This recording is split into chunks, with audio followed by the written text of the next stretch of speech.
Welcome to the Sebcast, where we delve deeper into the stories we know or believe we know.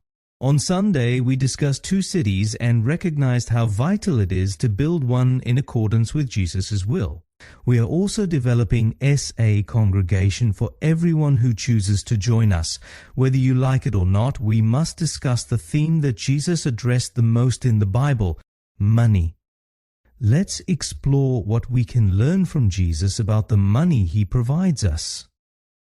Jesus said in Luke 21, "Truly I tell you, this poor widow has put in more than all the others, for they all gave out of their abundance, but she, out of her poverty, has put in all she had to live on."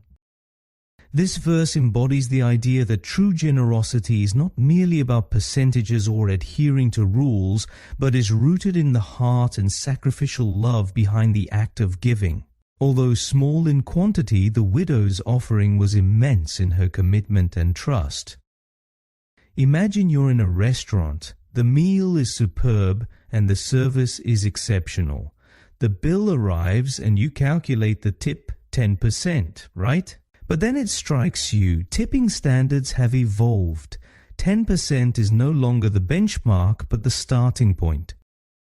Hold on to that thought, because today we explore a question that is unrelated to restaurants but profoundly connected to generosity. What if 10% was never the objective but simply the starting point? For centuries, tithes have formed a cornerstone of faith communities. Tithes represent 10% of one's income, rooted in the Old Testament, where God's people were instructed to set aside a tenth of their crops, livestock, or income as an offering. This was a tangible way to honor God and support their community. But here's the twist. The New Testament shifts the narrative.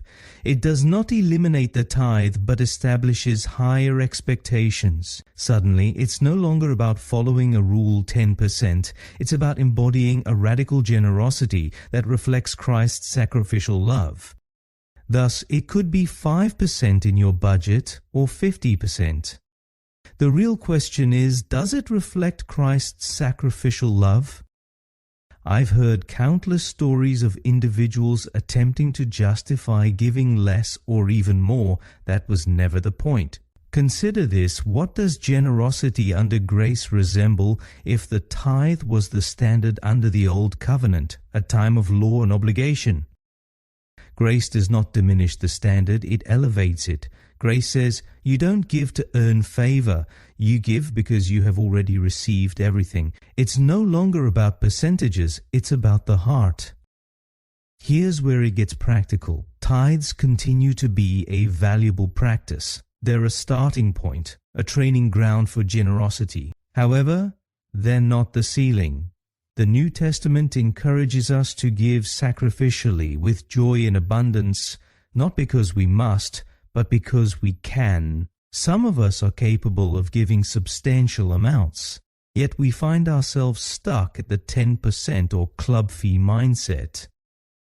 The widow places her 2 small coins into the offering, giving all she has 100%. The early church pools its resources so that no one is left without. This reminds us that giving isn't about loss, it's about engaging in something greater than ourselves.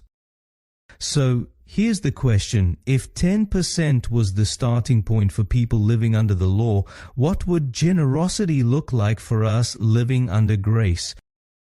For the tithe is not the culmination of generosity, it is merely the beginning.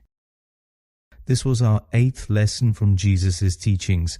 Reflect on it and give with an open hand. Until tomorrow, take care